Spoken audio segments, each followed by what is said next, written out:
6 and 5. And welcome to another edition of Sports Edition, brought to you by UpnLevel Productions. I'm here, your boys Fribito, along with Black Obi-Wan and Hypeman OV. We start with the NBA lottery draft. It came, it's surprise, it's shock.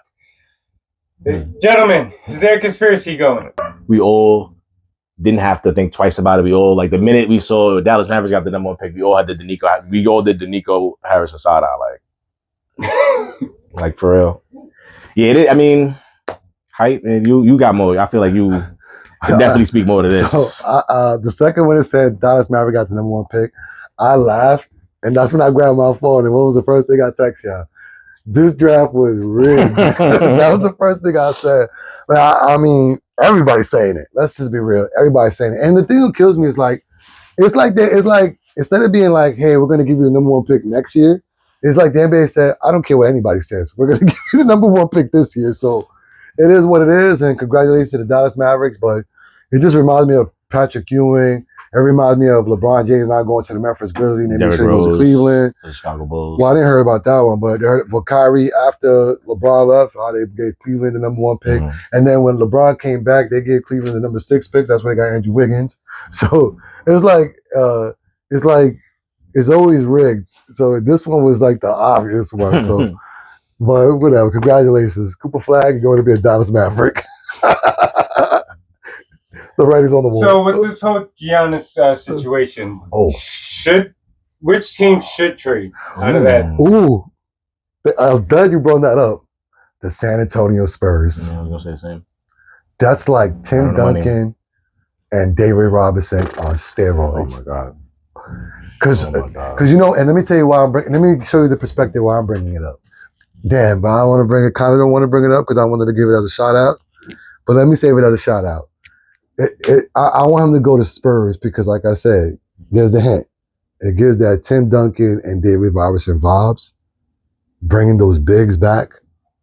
I mean, if you put those two on the roster, the whole league is gonna have to change their roster because it gives like that Shaq effect. So, what do you think about? I agree because it's Giannis with his ability to pass and be immobile, and then the other big out there, and like, come on, who really got Wemby? There's not many teams with 2 bigs of that stature and that skill. You know what I'm saying? It's like they're very skilled. De'Aaron Fox. To put, maybe you got paired him with De'Aaron Chris Fox. Paul coming back. Right. So I mean, the Spurs. I wouldn't be surprised. And I wouldn't be surprised if we see. They got the 3rd pick. I know they got a top pick. They definitely got a top 5 pick. They're number 2, right? That's yeah, they're definitely a top 2. And they're gonna. That's when I was in my head. I'm like, somebody's trading a pick this season. Like somebody's trading a top 3 pick here. I feel like somebody's gonna be trading a pick for sure. Well, let us know what you guys think. Like in the comment section. Like, comment, subscribe. Mm-hmm. Now Monday night, the New York, Orange and Blue Skies took a commanding 3-1 series lead. But the main story of this little particular segment will be Jason Tatum. Pretty much breaking news for us today. Just went to undergo surgery for a ruptured Achilles. Torn. Does Boston has a chance, or is Knicks taking the series in 5 or 6? I personally had the Knicks. Yeah. You know, I was just hot taking it, but the Knicks won. You know, I'm happy about the Knicks, but it's not one of those games where, again, like you mentioned about Jason Tatum, so it's not one of those jumping glory, celebration. I'm happy they won, but at the same time, it's like losing a player like Jason Tatum, especially for the NBA, it sucks. It sucks. So, you know, it sucks that kind of like overshadows the victory. You know what I'm saying? So, but I'm happy. So, but I did say the Knicks was going to win these games after they were like 0-100 against them in the season. So, I mean, does Boston have a chance? They are still the defending champions. Jaylen Brown is still he's still the NBA Finals MVP, if I'm not mistaken. That's a $300 million player, right? So Jaylen, at the end of the day, Jaylen Brown should be the one to step up here and take this and do something. But is that going to happen?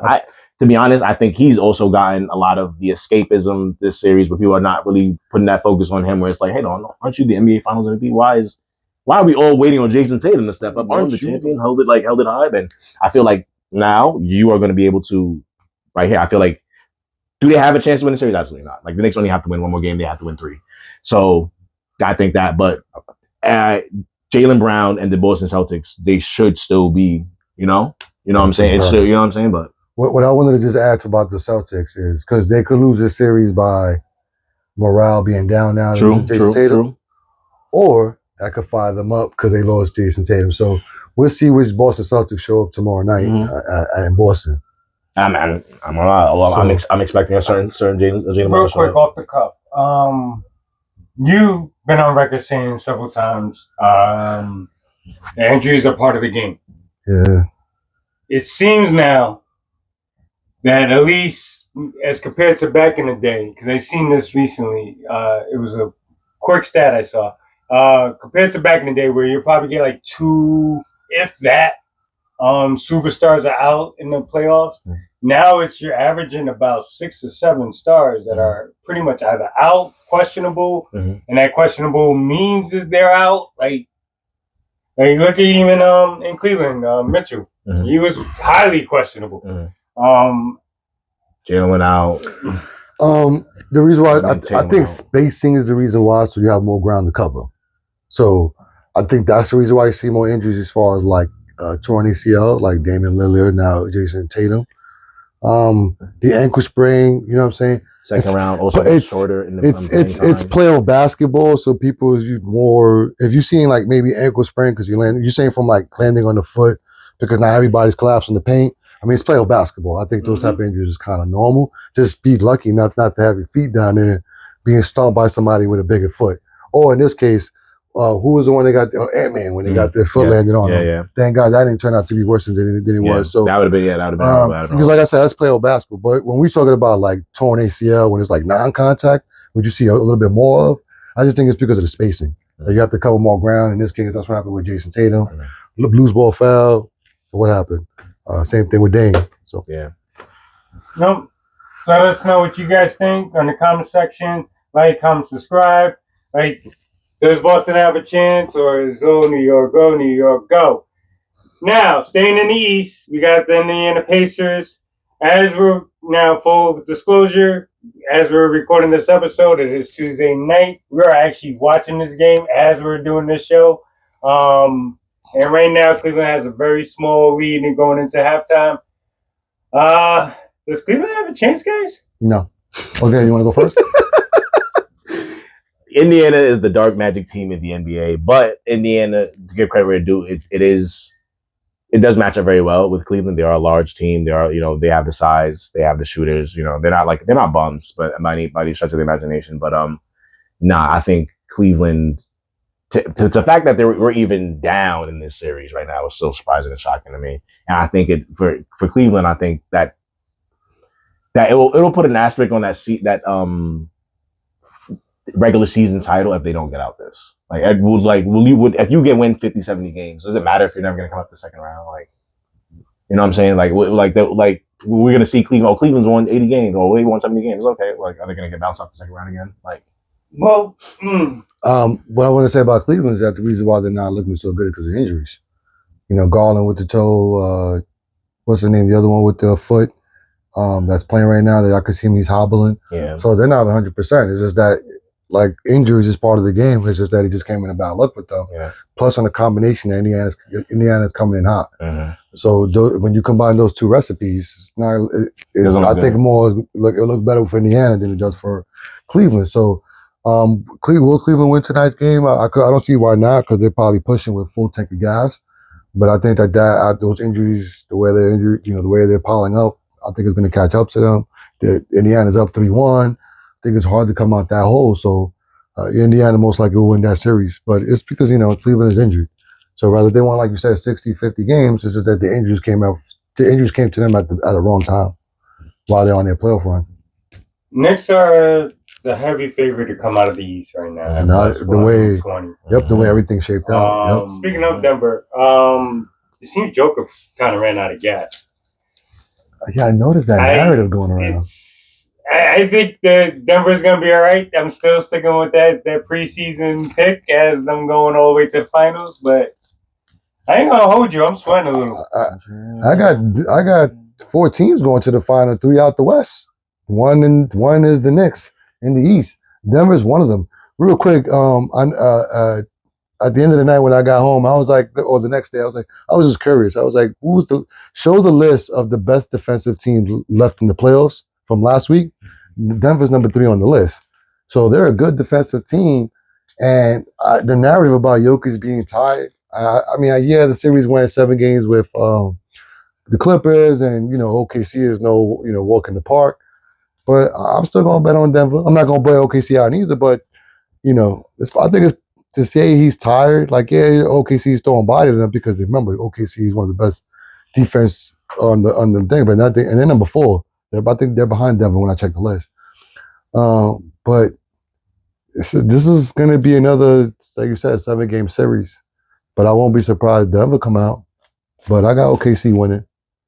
You know me. I always had sleep on Denver. But I do agree for that reason, because it's like, the way to beat Denver is just, and I think that I don't know his name. I can't remember. I don't forget his name, but he's been playing Jokic very, very well. I got to go. Hartenstein? Yep. Not Hartenstein's one of them. Another kid with he has braids. Shit. Oh. That's your hombre, Einstein. What's the name? I know Like about. it's not But A. it Wiggins. just seems to be throwing bodies. Yeah, but these bodies that they're throwing at They're throwing mad bodies. these bodies, the bodies they're throwing at him are big, defensive bodies. It's like, you know what I'm saying? That's the way to really, the key to really get Jokic, it's to slow him down. It's to get him tired. It's to, you know what I'm saying? Because if not, then he's doing, you know what I'm saying? That in the fourth quarter, and that's the point. You don't want that in the fourth quarter. So yeah, that's the key. So it's like OKC has the capability to do it just because they got the bodies to throw at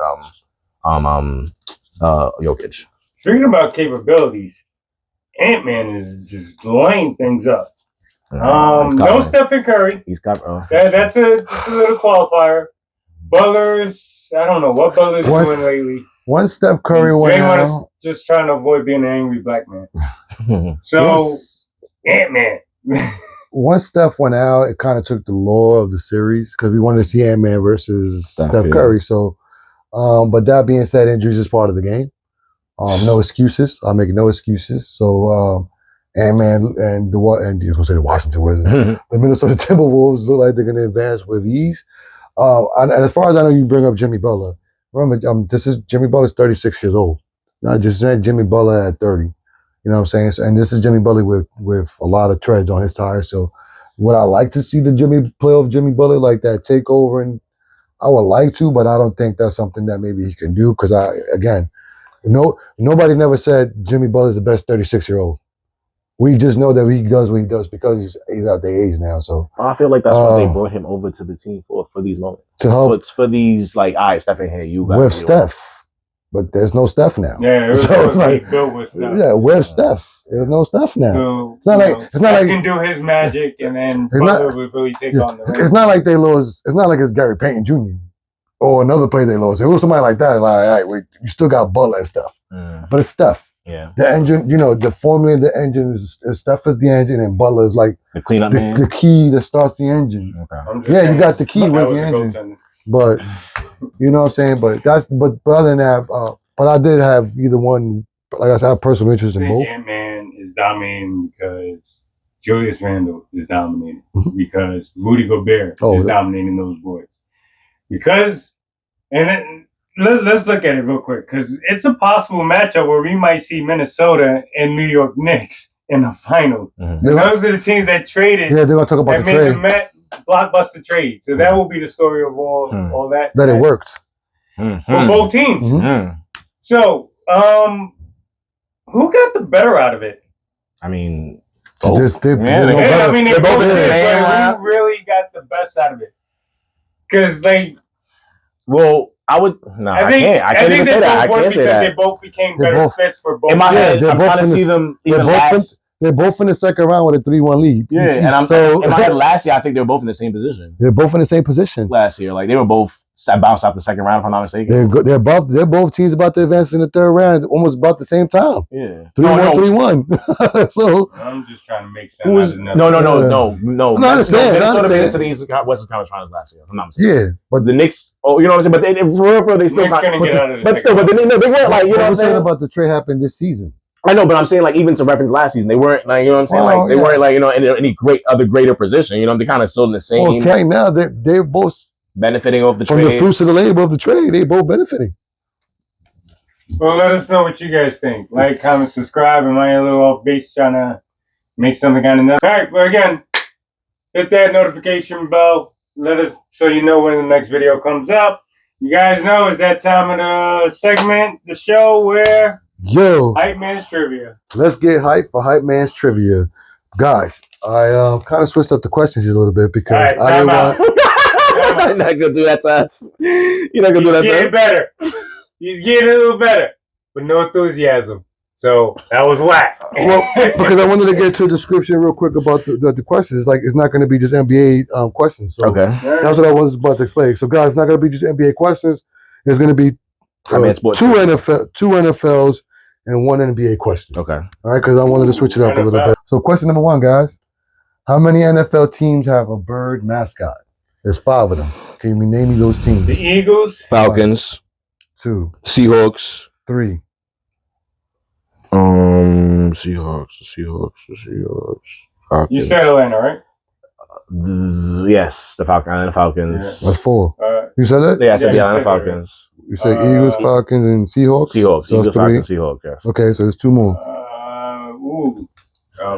No. I know it's on the West. You got Eagles, Falcons, and Seahawks. Yeah. There's 2 more. And I think one of them is so obvious. I mean, they're a powerhouse team with a bird on Ravens. it. Yep. That's another one. And the other one's on the West, like you said. Way on the West. Yeah, I know. It's on the tip of my tongue. Yeah. Want me to give you guys a hint? I'll give you a hint. Not yet. Okay. I'm going through the names. Because I want to give you a color.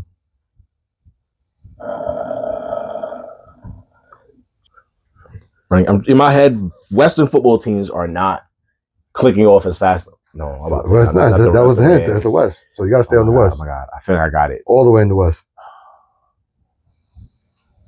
Cardinals. There it is. The Arizona Cardinals. So it's the Eagles, the Cardinals, the Falcons, the Ravens, and the Seahawks. Those are your 5 with birds logos or mascots in their teams. Question number 2 is a basketball question. Which coach has the most wins in NBA history? Larry Brown? No. Larry Brown? No. Larry Brown retired like a long time ago. And which coach has the most wins in NBA history? Greg Popovich. Locking that in. Greg Popovich. I feel like that's a safe answer. Greg Popovich is your answer. Okay. And the reason why I wanted to do that question is to give a shout out to Greg Popovich. He's just retired, one of the greatest coaches in NBA history. And I hope he recovers and with health and become a successful president of operation. He's no longer the coach. He's now at Jefe. So I don't know if you've seen his press conference. That's what we wrote his shirt. Who's the second? Who was after? Was it Steve Kerr? Phil Jackson. Or Phil Jackson? I felt like Steve Kerr was my next. No, I doubt it's Phil Jackson. Like I said, his most wins in NBA history. I would think maybe who's the longest reigning coach? The Utah Jazz, maybe Jerry Sloan. Nah, that's good. Yeah, maybe he's number 2 because he's been a long time coach before he retired. And question number 3 is back to the NFL. See, we're not doing the who am I, but question number 3. I think this one, guys, will have you thinking. Which NFL logo has never been changed? Woo! That's a good one, right, guys? Which NFL logo Cowboys has never been changed? I was about to say the same shit. Cowboys. Nope, the Cowboys star actually changed. Giants. No, Giants changed. Giants changed from a man to a name. Yeah. I've seen that one. I'm not gonna start rattling off shit. No, you can't. I'm gonna give you. I got the answer. That should be like 3 strikes. You can't just be rattling. Packers. Nope. Packers actually had a different logo when you looked them up. Huh. Yep, they changed their logo. I mean, I ain't gonna lie, we need a hint. It's one of the most recent teams too that was ever created. And that's what's crazy too. They never changed their logo since their creation. It's not an old team. Like Packers is too old. Giants is too old. Those are teams that have been around for like 100 years. But it's a team that haven't been around so long, but they never changed their logo. Jacksonville? Nope, Jacksonville actually changed their logo. Let me know, guys. I think this was a good one. The answer is Joe? The Houston Texans. Oh yeah, I was looking at that one. They never changed their logos. But they were the Houston Oilers. That's a new franchise. The Houston But Texans. they were the same team. They just changed the name. They went through this. I know that the one guy screamed that out, and the guy broke it down specific. That's a whole new different. There's a whole new different franchise. It's not they changed their logo. This is the Oilers moved, became the Tennessee Titans. Then You're right. Yeah. Yep. So this is a whole new franchise. Mm. So that's why. And I want to give a shout out to NBA or NBC getting Michael Jordan to join the crew with Carmelo Anthony, Reggie Miller, bringing back that nostalgia. And when I said earlier about the big man that Tim Duncan and David Robinson, and I said I wanted to save it for later, that's what I meant. It's like you notice that teams are going back to bringing back bigs. NBA's came back on NBC. We're getting back that theme song. They bringing back the starting lineup presentation. Our kids, I will implore you to go on YouTube and watch the beginning opening of NBA on NBC and see what we're talking about. Especially when they do the starting lineup, when the Chicago Bulls have the most iconic starting lineup in sports history. The Knicks was a great one when they put the signatures of the players on the floor when the lights were off and the lights was making the signature. Kids, I pull those YouTube. They're bringing all that back. So NBA on NBC, thank you. Thank you for bringing back the greatest of all time. And the question is, which Michael Jordan are we getting? Are we getting the NBC? Are we getting the NBC? Michael Jordan? Are we getting the? And I swear to you, if he come up on this, lock it up. If he come up on this, if he don't come up on this with the cigar and the yak in the hand, this is the best picks for the night. I'm Michael Jordan. So you feel me? I'm the GOAT. I'm Michael Jordan. This is my best picks. Look, I'm getting Antman for this. I'm telling you, if he don't come out with the picks, I'm gonna be NBC is cooking. Yeah, somebody cook. NBC, thank you for listening to the fans. Matt, it's your turn for Matt's best pick. Listen, we grinding with Ant. In the talk about Antman, in the talk about Julius Randle, that's what we can keep sticking with. Julius Randle for 20, Antman for 4.5 assists. They have covered that for the last 3 games. We rock with them. It's an elimination game. I do expect Ant to come out and try to end it. So I expect Antman to come out and play big. Expect Julius Randle to come out and play big to end the series and wrap it up. Gamble responsibly. 21 and older. And if you need help, 1-800-HOPE. Are we witnessing the greatest right-handed batter in MLB history in Aaron Judge? Bro, when I saw that you put that in the question, my first thought was, then a few weeks ago I said that he could probably be the new home run king. Yeah. So we did that. The fact that you asked me that, why not? I mean, didn't I say that a few weeks ago? But I digress. I still think it's a long shot. But you asked that? Why did you ask that question? I asked the question because he's almost batting 400. Never since Ted Williams. They call that. Batting 400 and hitting 700 and something home runs is a little bit different. It's a little bit different. That's a big dude at that place. So I'm going to say yes. I'm not going to say the greatest, but I'm going to put... is there a difference between saying the and the? No. Yeah, I think so, actually. I do. Yeah, the greatest. The greatest is like you're solidifying the greatest. What about one of the? The greatest is like there's kind of debate. He's like one of the. That's what I'm saying. One of the, and then the. And then the is the is the. So you have the or the. I'm going to put him as a good line of right hand. You got Big Papi up there. You got Manny Ramirez. That's a right-handed batter. I gave that qualifier. You give him as the. I mean, to me, one of the greatest swings I've ever seen is Ken Griffey. Yeah, I was about to say Bernie Williams. So give him one of the. Oh, Bernie was a switch hitter. Aaron Judge, one of the greatest hitters. But yeah, I'm going to put one of the greatest hitters, yeah. Already, and he still got a long career ahead of him. He does. But let us know what you guys think. Let us know in the comment section. Like, comment, subscribe. You guys know the deal. But I like repeating myself, so it's all fun. Another thing out of the MLB.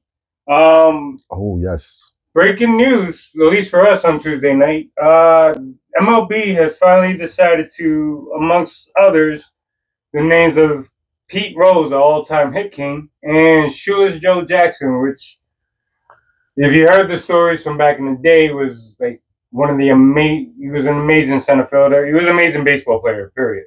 Are reinstated from the ban list. What does that mean for you guys? I'm gonna keep it quick and short. Even though I got a lot of input on this, but first of all, I want to say as well, I just wish Pete Rose was alive to see that, but better late than never. So I commend Major League Baseball doing it because I see them taking their game to another level that they say, hey, we can move past this. So I hope Major League Baseball pronounces it as a worldwide event to show that they're moving forward. And so I'm happy for the Pete Rose family and for the other player that I'm not too familiar with. But obviously, if they're reinstated, I mean, he's one hell of a baseball player. But Pete Rose is one name I know because, he's one of the greatest hitters of all time. So I'm happy about it. Matt, before you go, let me just give you guys a quick history about Shoeless Joe Jackson. So he played for the Chicago White Sox, which played for the team that later on became known as the Chicago Black Sox because of the gambling scandal that happened. Apparently, that whole team threw the World Series 1908. Oh no, 1907, and he was banned in 1908. Or I could be wrong, 1908 and banned in 1909. No wonder why I ever heard of But it was a big deal, and from that on, there was a few movies out there. One noticeably, Eight Man Out, and it pretty much detailed a lot of that gambling scandal where the mafia got a hold of the whole White Sox team and say, hey, we'll pay you guys to blow this World Series. And they were the heavy favorites. And ever since then, that's when they came up with the law about no gambling in baseball. Was based off of that World Series because it really did put baseball in a bad light from 1908 to, I think, when Babe Ruth came in the business. Yeah, but I said till Babe Ruth came in. Babe Ruth came in, and then Babe Ruth transformed and re-energized baseball from what we kind of know the history is. So a lot of the history books, a lot of them tend to stop at Babe Ruth because of the Black Sox scandal. So with that said, that's crazy. Your opinion on this? All this is great news to me right now today, and thank you for the history lesson because that's my opinion on it. Yeah, like I said, I'm just happy because it's for the game itself. I kind of said shame on baseball because baseball should have done this a while ago while Pete Rose is still alive. I agree. At a certain point, we get it, but this is your all-time hit king. And this is, again, going till, baseball is making a lot of strides, but however, they're still stuck on their angry, get off my lawn. Thurman, kind of moment. Here's a good question for you real quick if you want to, I'm not trying to run out of time. Does this open the door to other things like Barry Bonds? And that's what I was getting to. That's what I'm getting to. See what I'm saying? Yeah, Does it open the door to that? I wish, honestly, that the Hall of Fame vote gets taken away from baseball writers. And I get it. They're the ones that's behind the scenes. They've seen it. They know baseball. They know it as much as the players know it. But however, there's a lot of bias and a lot of Bonds could have been a Hall of Famer. Everybody knows he's a Hall of Famer. Everybody knows pre-steroids he was a Hall of Famer. Correct, I agree. He was one of the greatest baseball players out there. Don't get me started. I'm going to go on a rant that can last for hours on Barry Bonds itself. That's why I try to be quick with this. But the whole thing is why is he not in the Hall of Fame? He took steroids because he's competing money-wise for the other people that were hitting home runs and going crazy. McGuire, Sosa. There's some people in there that's questionable on that's in the Hall of Fame because they didn't get outed out by some of the media. And we all know what this really is. It's because Barry Bonds didn't like you guys. He didn't give you straight answers on the interviews. He never hey, let me take you to the side and you can do a separate interview. Unless he was trying to gain something. Cut the shit. Cut the shit. Get these guys in. Roger Clemens. Why he's not in the freaking Hall of Fame? But I'm digressing. we got a long baseball season, Thurman. Yeah. We're not even at summertime yet. We have 1 quarter of the season. And an NFL and an NBA season right now actually on the ropes as we run. And I do have to apologize. I did promise that we were talk more baseball as the season goes along. We're only a quarter away. Trust me, we got a whole long summer. But unfortunately, that's all the time we have for today. So, guys, tell people where they can find you at. The Black Obi-Wan on Twitter. Anywhere on social media, Hypeman_OV. You know to find us, UpnLevel Productions. Thanks for watching. Next time. Till the next time, stay up and peace. Yo, peace and blessings. Thank you for watching UpnLevel. This is your boy Fabito. If you like this show, you like the sports edition, like, comment, subscribe, get involved. Peace.